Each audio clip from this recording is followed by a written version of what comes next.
তখন আপনি বুঝেন যে ইনসার্ট সেন্টার বাট যখন আলো দুটো বন্ধ করে দাও আয়রন বন্ধ করে দেন আপাতত দরকার নেই সব বন্ধ করে ফ্যানটা চলতে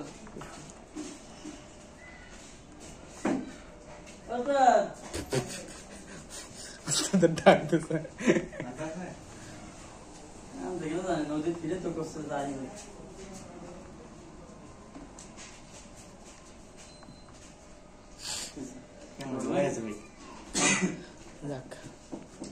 দেখেন এখানে আচ্ছা বোর্ড তো দেখতে পাচ্ছেন আমরা অন্ধকার বোর্ড না বোর্ড দেখতে পাচ্ছেন তো না কারণ এখানে যা বলবো বাস্তব হলো বোর্ডের সাথে মিল রাখতে হবে দেখেন এবার আমাকে যেটা খেয়াল করতে হবে আমরা এখন নো সার্ভিসের ক্ষেত্রে কিন্তু এরকম গুল্লুই থাকে স্যামসাং এ আবার অন্যান্য সুবিধাতে এই দুটো ঘর থাকবে না এখন তার মানে যে হলো আমার সিম পায় নাই এমনটা কিন্তু না আমার সিম পায় নাই এমনটা কিন্তু না আমার কথাটা বুঝছেন আবার আমাকে সেক্ষেত্রে কি করতে হবে আমাকে আগে দেখতে হবে সিমটা পাইছে কিনা ওই যে বেসমেন্ট আর নাম থাকলেও কিন্তু এরকম গুল্লুই আসবে এখানে কিছুই থাকবে না দোকানদার কাস্টমার ডাইরেক্ট বলবে ভাই সিমই পায় না সিম পায় না বলবে না যে নেটওয়ার্ক পায় না বলবে সিম পায় না কারণ ওটা কিছু না ঘর নাই এক সময় এটা করে বলতে পারে তো আপনাকে দেখতে হবে সেটিং এ ঢুকে সর্বপ্রথম স্টেপ সিম পাইছে কিনা সেটিং এ ঢুকে সর্বপ্রথম আপনাকে স্টেপ খেয়াল করতে হবে যে সিম পাইছে কিনা সেটিং এ ঢুকে যখন দেখবেন আপনি সিম পাইছে ওখানে পরে সিমের পরে কাজগুলো হলো আমার ওটা ইনপুট করতে হবে দেন না আউটপুটে চিন্তা করতে হবে আপনাকে তো আপনি সিম ইনপুট করছেন সিম আমার শো করছে সেটিং এর মধ্যে ইনসার্ট সিম কার্ড আর সিম শো করছে সিম না শো করতো তাহলে আমাকে কি করতে হতো ওই সিমের লাইন ধরে চেক করতে হতো সিমটা আমাকে পাইতে রাখবে তাহলে সিমের যে পিন আছে 6টা পিন আমি চেক করবো মাপ পেয়েছি তো ওটা হলো সিম এখন কেন এটা 12 সেট মাপ দেন তো 6টা পিন আছে একটা থাকবে হলো এনসি নো কানেকশন একটা গ্রাউন্ড থাকবে বাকি 7টার মধ্যে মান থাকবে একটা ডাটা ক্লক রিসেট ভোল্টেজ এটা একটা কি জানতে থাকে তো মনে না যাই হোক আপনার হলো ওটার মধ্যে ভ্যালু আছে কিনা আপনি সেটা দেখতে সেটা হলো আপনি সেম পাওয়ার পাইছে কিনা সেটা দেখাবেন এখন সিম পেয়ে গেছে এটার মধ্যে কথা বলতেছে সিম পেয়ে গেছে বুঝতে পারছেন এখন সিম পাওয়ার পরে স্টেপ যেটা বেসমেন্ট আননোন থাকলেও কিন্তু সিম ওরকম শো করবে না বেসমেন্ট আননোন যদি থাকে তখনও কিন্তু সিম এখানে শো করবে না কিন্তু সিম পাস কিন্তু আসলে সেটা কিন্তু দেখবেন সিম পাস বুঝছেন কারণ ওখানে সিম কানেক্টর যেটা সেটাও সিগন্যাল দিচ্ছে ভাই আমার কাজে আমার দায়িত্ব আমি পালন করছি আমি সিম দেখা দিলাম তোমার এবার ও কাজ করবে কি করবে না ওটা হচ্ছে ব্যাপার নেটওয়ার্ক বুঝতে পারছেন নেটওয়ার্ক হলো আলাদা হলো বাতাস সিম হলো সেটেল নেটওয়ার্ক হলো কি বাতাস যেটা তার ছাড়া চলে এখন দেখেন তাহলে আমি যদি সহজভাবে ক্যালকুলেশন করি আমার সিম পেয়ে গেছে এবার আমি আজ বললো আমার প্যারামিটারের মধ্যে সেই প্যারামিটারটা কি সেটিং এর মধ্যে আমরা যে প্যারামিটার গুলো পাইছিলাম কি কি পাইছি ওখানে এলটি একটা 4G একটা 4G 5G 3G এরকম ভাবে সিগন্যাল দেওয়া থাকবে আর তারপর আছে দেখেন কোন জায়গায় আছে শুধু 3G ও সরি এখানে লেখা আছে দেখেন অনলি 3G অনলি 2G একদম লাস্ট স্টেপে লেখা থাকে 2G এরকম করে সিগন্যাল দেওয়া আছে আবার কোনটায় আবার এখানে লেখা থাকে অনলি 4G সেটা বুঝছেন এখন দেখেন আসলে একজনের সেটা একের উপর প্যারামিটার দেখায় যেমন সেটা আমাদের আইফোনে কিন্তু 5টার মতো দেখাবে অপশন 5G পর্যন্ত দেখা যাচ্ছে ওটা 5G পর্যন্ত লেখা থাকে 5G দিতে পারে বুঝতে পারছেন এইভাবে লেখা থাকবে তো আমার যেটাই থাকবে না কেন আমার মূল আইসির যুগ যদি আমরা দেখাই তাহলে মাইক্রোস্কোপ আমাকে কয়টা দেখায় দেখেন আমাদের বোর্ডে দেখাচ্ছে কয়টা দেখেন বোর্ডে মূল আইসি দেখাইছে হলো গিয়ে আরেক একটা 2G একটা 4G একটা মূল আইসি দেখাইছে আমাকে নেটওয়ার্ক সেকশনে 3টা তারপরে কিন্তু আরো আইসি আছে পাশে যে আরো ছোট মোটো আইসি গুলো থাকে ফিল্টারমেন্টটা থাকে তো মূল কনভার্ট হয় হলো আমার 3টা আইসিতে এবার আমি বলে দিই দেখেন সেটিং এ ঢোকার পরে যখন ওই নেটওয়ার্ক মোডে যাবেন প্রিফার্ড নেটওয়ার্ক লেখা আছে প্রিফার্ড নেটওয়ার্কের পরে গিয়ে ঢোকেন হলো গিয়ে অনলি সর্বপ্রথম ধরেন আপনি সিম পায় না আপনি সর্বপ্রথম যে কোনো একটা প্যারামিটার সিলেক্ট করেন পাল্টে কিনা আমাকে প্যারামিটারটা চেঞ্জ হচ্ছে কিনা আমার কথাটা একটু বোঝার চেষ্টা করেন আবার আমার এখানে সিগন্যাল দেওয়া আছে 4টা বা 5টা আপনার ব্যান্ড তো অটো থাকে প্রথমে থাকে কোনটা উপরেরটা প্রথমে সিলেক্ট থাকে কোনটা উপরেরটা তারপরে না আপনার নিচে যে 4টা থাকবে 5টা থাকবে সেগুলো সিলেক্ট করতে পারবেন। তো প্রথম স্টেপ যদি আপনি এখানে দিয়ে দেন, পরে আপনি একটা স্টেপ দেন, লাস্ট 2G দিয়ে দেন, 2G সিলেক্ট করেন, দেখেন 2G সিলেক্ট করার পরে এরকম নেটওয়ার্ক আসছে কিনা। তার আগে দেখেন আমার প্যারামিটারটা চেঞ্জ হয়েছে কিনা। আমি যে অনলি 2G দিছি, তো অনলি 2G সিলেক্ট আছে কিনা। যেমন কালকে আমরা যে সেটটা করছিলাম ওখানে কিন্তু অনলি 2G দিলে আমার সিলেক্ট হচ্ছিল না, কোনটা সিলেক্ট না, শুধু একটাই। আমার ওখানে কোনো সিলেক্ট হচ্ছিল না, ইভেন একটা কোনো নেটওয়ার্কে দেখাচ্ছিল না।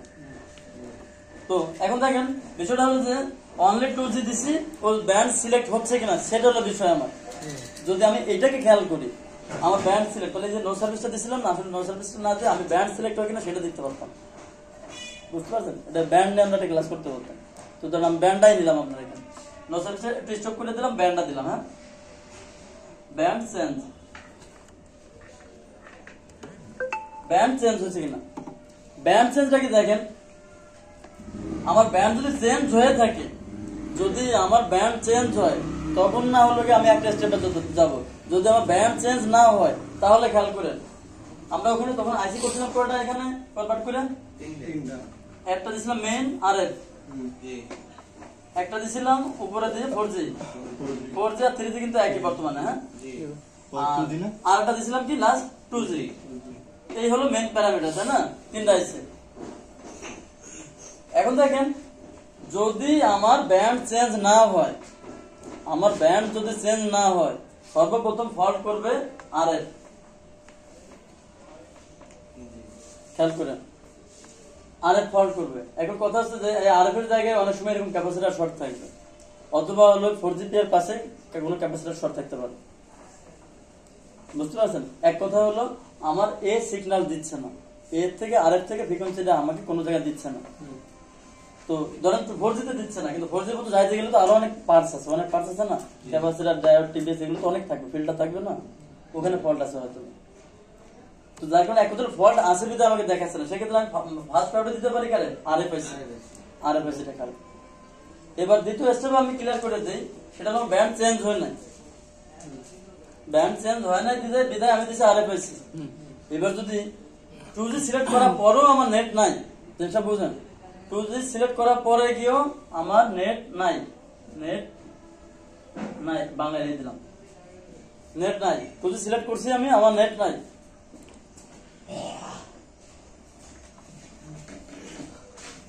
নেট নাই আমার উপরে, তাহলে কি আছে, তার মানে আলটিমেটলি নো সার্ভিস আছে। সেটা যদি আমি লক করি দেখতে পাবেন উপরে লেখা আছে নো সার্ভিস। যদি সিম কার্ড না থাকে তাহলে লেখা থাকবে, দেখবেন ওখানে নো সিম, নো সিম দিয়ে পরের লাইনে লেখা থাকবে না ইমার্জেন্সি, থাকে এরকম থাকে না।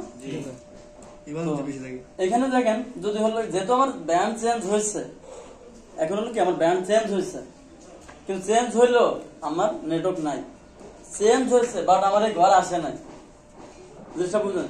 চেঞ্জ করছে আমার 2G তে সিলেক্ট হয়েছে, ক্লিক হয়েছে, আমার ক্লিক না হলে আরে পারে, যদি ক্লিক হয়েছে, ক্লিক হয়েছে, যদি নেট না থাকে, এবার তো নেট নাই, ক্লিক করার পর আমার নেট নাই, যদি আমার ক্লিকই না নিত তাহলে কি বলছিলাম 4G, আর এবার আমার ক্লিক নিচ্ছে, ক্লিক আবার বুঝলেন, আমি হয়তো বুঝলেন না, আমার অনলি 2G ক্লিক নিচ্ছে বা যে কোনো একটা প্যারামিটার চেঞ্জ হয়েছে, এক কথা আমার প্যারামিটার চেঞ্জ হয়েছে বাট কোনো কার্যকারিতা নাই।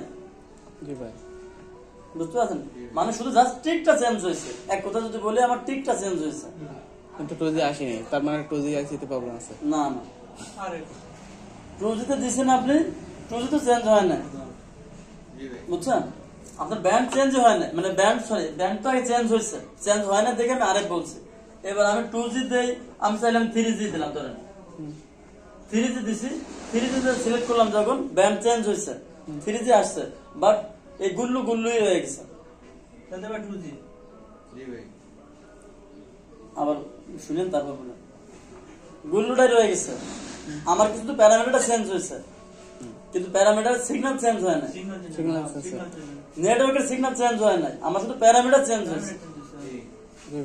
বুঝতে পারছেন? মানে আমি হচ্ছে আরএফআইসি প্যারামিটার গুলো চেঞ্জ করতেছি, কিন্তু আমি আরএফআইসি আখের ধরনের লোকে 2G এসি বা 4G এসি না, ওরা আমি দিলাম হলো ফ্রিকোয়েন্সি, আমি হলো আরএফ প্যারামিটার, আর ও হচ্ছে নেটওয়ার্ক। বুঝতে পারছেন? আমি আমার আরএফ এর দায়িত্ব কি, আমাকে ও যখন মোডটা চেঞ্জ করা, আমার কাজ হলো শুধু সিগন্যালটা চেঞ্জ করা, আমি সিগন্যাল দিয়ে দিলাম নিশানরে 2G তে বা 3G তে চেঞ্জ করে দিছে, চেঞ্জ হয়েছে, বাট ও ওর নেটওয়ার্ক দিচ্ছে না, মানে 2G খারাপ। 2G না 2G মানে ওর মধ্যে নেটওয়ার্কই দেয় না ওরা। আমি আমার সিগন্যাল দিচ্ছি, আরেক সিগন্যাল আমি আরেক আমার কাজ হলো সিগন্যাল দেওয়া, আমি সিগন্যাল দিয়ে দিচ্ছি। আমি সিগন্যাল দেওয়ার পরে কি কাজ হলো ওর, যে ওরা নেটওয়ার্ক আনতে হবে, তাহলে ও আবার সিগন্যাল দিবে ওরা আগের। ভাই ক্রিস্টাল পাওয়ার তো হয় নাকি? আমি অ্যান্ড্রয়েডে ক্লাস করাচ্ছি এখন।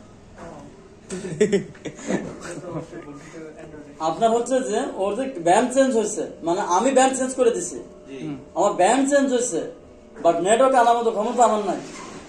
না, ওটা 2G 4G মানে ওইখানে আমার 2G 3G 4G কিছুই লেখা ওটা নাই, যেমন ছিল সামনেই আছে, শুধুমাত্র এখানে জাস্ট লাইক আমার ব্যান্ডটা চেঞ্জ হয়েছে, প্যারামিটারটা চেঞ্জ হয়েছে, বাট নেটওয়ার্ক চেঞ্জ হয় না। এমন তো না যে আমি 3G সিলেক্ট করছি তো 3G উপরে আসছে, তা তো আসে না, নেটওয়ার্ক চলে আসছে, নেটওয়ার্ক তোমার আসে না, নেটওয়ার্ক তো আলাদা একটা প্যারামিটার, তোর তো আসে নাই। মানে কি আমি যেটাই চেঞ্জ করছি চেঞ্জ আসছে, যদি চেঞ্জ আসে নাই যখন, তখন আমি বলছি আরে এখন চেঞ্জ আসছে বাট প্যারামিটারটা নাই, বুঝছেন? যদি টোটালটা না থাকে, জিনিসটা বুঝেন, যদি টোটালটা না থাকে, আগে যা ছিল পরেও তা জাস্ট সেমই, নো সার্ভিস, আমার সার্ভিস দেওয়ার মতো ক্ষমতা নাই, তাহলে এই আরএফই খারাপ। 2 স্টেপে টানলাম কত আরে নো সার্ভিসে টান দিছি কত আরে আরে ভাই দেখি চেঞ্জ করে দেব নাকি? হ্যাঁ চেঞ্জ নাকি না, এটা রিভলভ করলে আমি সলিউশনটা বলে দিচ্ছি আপনাকে। আমি যাকে প্রবলেমের সলিউশনটা বলি, তারপরে আপনি চেঞ্জ করবেন কি করবেন না, রিভলভ করবেন কিনা। আপনার যদি রিভলভ হয় তাহলে আপনি চেঞ্জ করবেন কেন, টাকা খরচ করবেন কেন? এই এটা কি লেগেছে নেই আর এই আরেক বল আছে, এই সেকশন চলে যাবেন, আপনারা জানানো না যে আর মধ্যে কি থাকে, আরে সব সময় বলেই থাকে, আর 2G 4G লেখ থাকে। আর ভাই প্রথম দিকে করেন কম্পোনেন্টের কথা, যেমন কোনো কথা দিলেন বা শর্ট হতে পারে ওই ক্ষেত্রে না, ওগুলো তো ডেট এর ক্ষেত্রে ওগুলো ডেটা যেটা হলো সলিউশন কি আছে। ধরেন নেটওয়ার্কের যেটা বলতেছেন শর্ট থাকতে পারে, শর্ট যেটা আছে সেটা আপনার খুঁজে বের করতে হবে না। না ভাই, ওটা তো ডেটা চলে যাবে। এটা হলো কি না না, ক্যাপাসিটর শর্ট থাকে তখন তো এই কি করুন নেটওয়ার্কে যেটা যেন কেমন সেটা ভালো ডিসপ্লে আসে না, তাও দেখবেন ক্যাপাসিটর শর্ট থাকে ভালো, লাইনটা দেখবেন, ক্যাপাসিটর চেঞ্জ করে চলে আসে, ওই শর্ট আছে কেন আসে? নাকি এই শর্ট এটা ওটা শর্ট এবারও যদি ক্যাপাসিটর শর্ট থাকে, বুঝতে পারছেন, কিন্তু সেট তো আন থাকে। ও মানে এই নেটওয়ার্ক সেরা নেটওয়ার্কের ক্যাপাসিটর শর্টটা বলতেছে, ও বলছে শর্ট থাকবে, কিন্তু কিন্তু নেটওয়ার্কের যদি শর্ট থেকে থাকে সেই ক্ষেত্রে বলুন, ধরেন এটা প্যারামিটারে এটা ক্যাপাসিটর শর্ট থেকে থাকে, সেট তো রান হেড রানিং থাকে, তবে এখানে শর্ট থাকবে। কেন যে আমরা একটা নেটওয়ার্কের কাজ করছিলাম, যে আমরা 90 শর্ট। আমাদের পেজে যে 90 শর্টের যে ক্লাসটা করছিলাম, ওটার মধ্যে কি লেখা আছে, ওটার মধ্যে সলিউশন ছিল 2টা, ওর মধ্যে 2টা সলিউশন ছিল। আচ্ছা দেখেন এখন, তাহলে আমার হলো ব্যান্ড চেঞ্জ হয়েছে বাট নো নেটওয়ার্ক, মানে নো নেটওয়ার্ক, একবারে নো সার্ভিসই রয়ে গেছে আমার, সেক্ষেত্রে আমি ফল্ট করছি কাকে, আরেকটা আমি আগে রিভলভ করবো, তারপর না হলে না হলে চেঞ্জ, আর রিভলভ করা লাগবে না। এবার আমি যদি সহজ সলিউশনের মধ্যে আমি আসি, নাড়া তাহলে আরেকটা মাঝখানে বলে দিয়ে রাখি, আমি বলছি যে আপনার হলো গিয়ে আমরা আইসি চেঞ্জ ছাড়া বা রিভলভ ছাড়াই কাজ করবো, আমাদেরকে ফার্স্ট প্রায়োরিটি দিতে হবে। দেখেন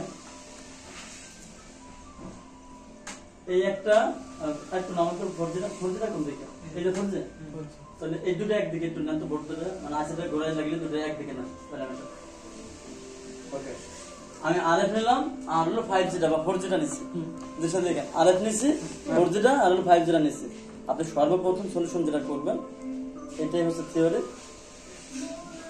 আগে এটা নাড়া দেন, আরএফ অ্যাসিডারে নাড়া দেন, পরে 4G অ্যাসিডারে নাড়া দেন, উপর ওঠার দরকার নাই, জাস্ট আমি করে নাড়া দেন। ভাই এসব পাইতে কি কোনো সময় ওই টেস্টিং থাকে? বা রিসোর্টার না এগুলো টেস্ট না, আরএফ থাকে আমার মধ্যে, আরএফ থাকে, ডাবল ট্যাপ থাকে। মোবাইলে রিসোর্টার বানানো থাকলে রিসোর্টার হ্যাঁ, আর এসি তো রিসোল্ডারই তো, রিসোল্ডার মানে খালি একটা হিট দিলাম হবে না, কিন্তু না, আমার হিট নাড়া দিয়ে দিতে হবে। এটা নাড়া দিতে হবে। দেখেন আমি কেন রিভলভ করি, আমরা রিভলভ করির কারণটা কি, যে বল একটা ছোট বড় থাকতে পারে, বলটা ড্রাই শোল্ডার হয়ে থাকতে পারে, এই জন্য তো আমরা রিভলভ করি। তো সেই জন্য আমি নাড়া দিলাম, নাড়া দিলে কি হলো, ড্রাই শোল্ডার তো কাজ মোটামুটি হয়ে যাওয়ার কথা, নাড়া লাগলো না, তারপর আলটিমেট হয়ে যাওয়ার কথা। যদি না হয় পরবর্তীতে আপনি রিভলভ করেন। তবে হ্যাঁ, এখানে কিন্তু একটা সিক্রেট বলে দিচ্ছি আপনাদেরকে, দুটো একত্রে নাড়া দিতে হবে। এরে নাড়া দিবেন, কোনায় দিয়ে নাড়া দেন, আর এরে কিন্তু দুই সাইড ধরে নিতে হবে, দুই সাইড ধরে এক পিস নিতে পারবেন। আবার উঠায় বসা দিতে যান না, তাহলে আবার বল অংশ ছোট বড় হয়ে যেতে পারে, তখন আবার চাপ দিয়ে বসাতে পারবেন। দুই সেট পাতেল না লাগিয়ে ভাই আপনি যে দিতে ধরতে পারেন আপনার খুশি। তবে এইভাবে ধরার সিস্টেম সহজ, যেহেতু আপনার জায়গা ছোট, তাহলে আমি এইভাবে ধরতে পারবো, এইভাবে নাড়া দিব। ভাই এবার দিলে কি সুবিধা হয়, দুই সাইড নড়ে। হ্যাঁ, দুই সাইড নাড়া। তো এটার ক্ষেত্রে দেখেন আমি আপনাদেরকে একটা সহজ সলিউশন দিয়ে দিচ্ছি, এটাই হচ্ছে সলিউশন সহজ। এটা করার পরে দেখবেন ম্যাক্সিমাম নেটওয়ার্ক চলে আসে। জি ভাই এই আরেকদিন দুইটার 1000 টাকা সংমিশ্রণে নিলে দুইটার সংমিশ্রণে যে কাজটা থাকবে এটাই হচ্ছে প্যারামিটার। আর এইসব সেট যদি একবার ওকে হয়ে যায়, নেটওয়ার্ক সেকশন হলো এমন একটা মজার সেকশন, যদি একবার সলভ হয়ে যায় না, ও আপনার সলিউশন 1 বছর কম নেবে না। ভাই এগুলো এমন কেমন বিল কেমন? বিল আপনার সেটের উপর ডিপেন্ড করবে। সর্বনিম্ন 1000? 800-700 দোকানদার হলে, হ্যাঁ না সবই কাস্টমার হিসাবে কাস্টমারে মিনিমাম 1000। আর বিল হলো 1000। দোকানদার হিসাবে দোকানদার হলো 600-র উপরে। এটা আপনি রিভলভ করেন না চেঞ্জ করেন সেটা আপনার বিষয়। আপনার কাস্টমার তো এক্সপ্লেন করে দরকার নেই যে আমি তো চেঞ্জ করি। আমি যে কাস্টমার বুঝাবো না, দোকানদার বুঝাবো আপনি যদি ওরা বোঝা দেন আবার ও কি করবে, আপনি হয়তো শুনে গেছেন, ও যারা ওটা জাস্টিফাই করবে, বলবে আমার এটা এই আইসি খারাপ। আপনি যখন প্যারামিটার চেঞ্জ হয় নাই বলছেন, তখন ওটা জানিয়ে গেছেন, আপনি বলে দিলেন যে আইসিটা খারাপ, ও কি করবে, অন্য দোকানে যাতে বলবে যে ভাই তো এটা নিলে কত নেবে, তো ওই দোকানদার চিন্তা করবে তার মানে বেটা জানে এই কাজ বুঝে বুঝতে। আপনি কিন্তু শুনে আসেন কপি পেস্ট করছেন, তখন ওই দোকানদার ভয়ে বিল কম করবে আপনাকে। না কেউ এসে যদি বলে যে আরে ভাই এটা চেঞ্জ করে দেন এই টাকা দেবো, হবে না। আর বেসিসগুলো আমি এত টাকা লাগবে শুধু না না আরে ভাই চেঞ্জ করে দাও, চেঞ্জ করে দিলেই তো নেটওয়ার্ক আছে কিনা সেটা বিষয় না। আচ্ছা তাহলে এবার দেখেন, হ্যাঁ আসেন, আমার হচ্ছে যে ব্যান্ড আগে চেঞ্জ হয় নাই, পরে ব্যান্ড চেঞ্জ হয়েছে, বাট নট ইমপ্রুভ। আমার কোনো কিছু ইমপ্রুভ হয় নাই, আমার গুল্লু গুল্লুই রয়ে গেছে। এদিকে ব্ল্যাঙ্ক ঘরে রয়ে গেছে, এখানেও ব্ল্যাঙ্ক ঘরে রয়ে গেছে। 3টা সিগন্যাল দিয়ে দিলাম আপনাদেরকে, হ্যাঁ ব্ল্যাঙ্কে রয়ে গেছে। কোনো এরকম ক্রস আছে, কোনো এরকম ফুললি ব্ল্যাঙ্ক আছে, কোনো ডায়লগে এরকম গুল্লু আছে। এবার গেল আমার no service, no network, basement. আমি আসলে যে চ্যাপ্টারটা আপনাদের ক্লাস করাচ্ছি এখন, যদি আপনারা মাথায় রাখতে পারেন আলহামদুলিল্লাহ নেটওয়ার্কটা কখনো হারবেন না। মানে হার যেহেতু থাকে আমাদের অবশ্যই, তো ম্যাক্সিমাম ক্ষেত্রে আশা করি হারবেন না, বুঝছেন। আর যদি এগুলো ভোল্টেজ চেক করতে পারেন আরো ভালো, যখন ভোল্টেজ করতে পারবেন আপনি বন্যাতে দেখলে দেখবেন ভোল্টেজ আছে, কিন্তু আসলে ঝামেলা বন্য থ্রোটাই আমার কাছে মানে সব বন্যটা ভুল টুল থাকে, বন্যটা আমার সব ভুল থাকে, কারণ ওটা হার্ড সলিউশন ওরা তৈরি করছে একজন, ম্যানুয়াল একজন তৈরি করছে, ওটা তো মেইন কোম্পানি তৈরি করে। হ্যাঁ ওরা ট্র্যাক করে করে। তো এখন দেখেন এখানে অনেক সময় ভুল প্রান্ত হতে পারে। একটা ভুল হওয়া মানে মনে করেন যে একটা রোগী মারা যায়, ডাক্তার যদি বললে যে সার্জারি করে ভিতরে যে সার্জিক্যাল ব্লেডের ধুয়ে উপরে সেলাই করে দেয়, সমস্যা হতে পারে না, এরকম তো হয় না।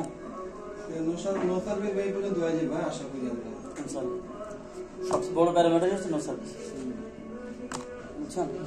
তো এবার আমি চেঞ্জ করছি কি দেখেন, আমার প্যারামিটার চেঞ্জ হয়েছে, আমি কয়টা ক্লোজ করছি আমার একটা কাগজে লেখেন। ভাই আপনি বলেন ঠিক আছে। এই ওকে এখনো কথা বলতেছে, এই মইন ভাই ধরি আনেন নাই কল দেন একটা, আমি দিচ্ছি। না আমি কেন বলছি, কারণ আমি তো সাইডে নোট করতে পারতেছি না। না ভাই আমার কাছে নোট আর ব্রেন দুইটা থাকবে না, কোনটা কি? না আপনারটা কাটাছেন, বাকি বেটা খেলবে না ওটা না, কি ক্লাস করতেছেন সেইগুলা আমি শোর কাজ কল দিচ্ছি। সকালে যে আইমেড বেসমেন্ট আইমেড, তো বেসমেন্ট আইমেড আর সফটওয়্যার লোক যারা কাজ করে কাছে গেল, আরে কি আপনি ফোন না করলে সফটওয়্যার মেরে করে করব আইমেড দেওয়ার সম্ভাবনা আছে? ওরা ম্যাক্সিমাম সফটওয়্যার না খুলে করে, কি সেট না খুলে করে, না করলে বিল বানাতে পারবে এটা দোকানদার ওরা সফটওয়্যার হিসেবে বিল নেবে 200 টাকা 100 টাকা বিল নেবে, মোবাইল চলে 100 টাকা না তো ফ্লাশ করব, সোজা কথা ফ্ল্যাশ করবে, ফ্লাশ করব, এটা সিম্পল বিষয়। ওটা আমি বেসমেন্ট চেঞ্জ করবে না, বিল বেশ না ওকে ওটা করবেন নাকি আপনি এই করছেন, এই তো অটোমেটিক্যালি ও দেখতেই পাবে। এই শুভ এর মানে রাইট রেট করলে এই দোকানে এসে ঠিক দেখো আছে, সেটা আছে। হ্যালো আসসালামু আলাইকুম ভাই, হবে দ্রুত এসো।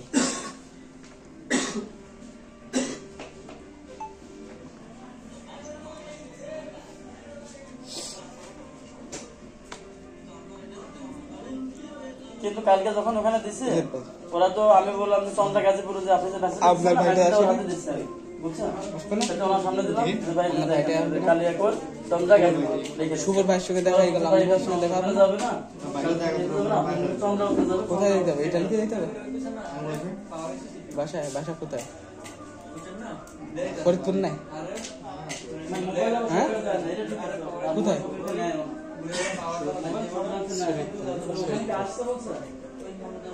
ও শহীদপুরের এক ভাই ছিল আমার সঙ্গে। সৈয়দপুর না পদ্মা ব্রিজে নেমে কত দূরে পদ্মা ব্রিজে নেমে কতটা নামলেই আমরা আপনাদের কতটা নামেন না কতটা নামলেই আমাদের আমরা লাগে আরো সবাই মানে না হ্যাঁ ভাই ও মন নাই